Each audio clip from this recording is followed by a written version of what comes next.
hard to believe. It's just the wrong place, wrong time kind of situation.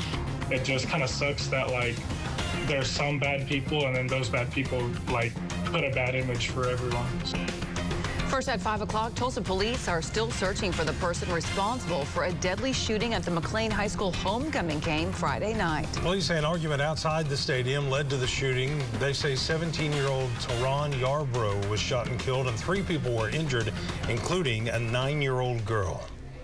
A Miami high school football player who ran for safety when the gunshots started tells us what it was like. Thanks for joining us. I'm Craig Day. And I'm Lori Fulbright. News on 6's Amy Slanchik is live with this new information. Amy? Lori and Craig, the football player I spoke with says he and his team came down to Tulsa with some expectations given McLain's history of violence, but says the football team was nothing but kind and respectful.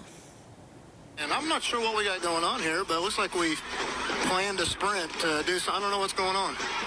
I'm not sure. Miami high school senior Eric McKibben says after his team's win, players were lined up shaking hands when they heard 3 gunshots. Whenever the gunshots went off, I kind of like froze because right away I knew what it was, but at the same time it was like I just didn't expect it, and there was like a million thoughts going through my head.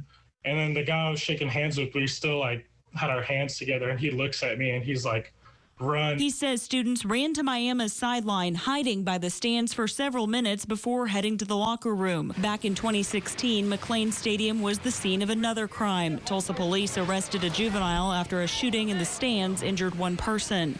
In the early 2000s, fights and shootings unfolded at athletic events too. So I guess you kind of figure, you know, you're going to a bad area, there's shootings and stuff, the players are probably going to be a little nasty, but then it wasn't like that at all there. McKibben says McLain athletes were respectful and showed great sportsmanship. Throughout the whole thing, even though we were winning like the whole time, the players are just really nice, you know.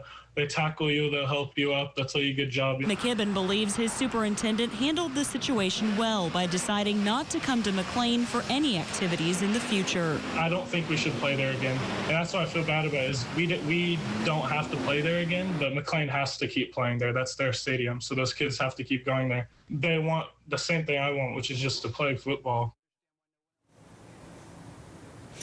TPS declined to do any interviews today and hasn't provided any updates since Saturday, other than to say that school will be canceled again here tomorrow at McLain. Live in Tulsa, Amy Slanchik, Oklahoma's Own, News on 6.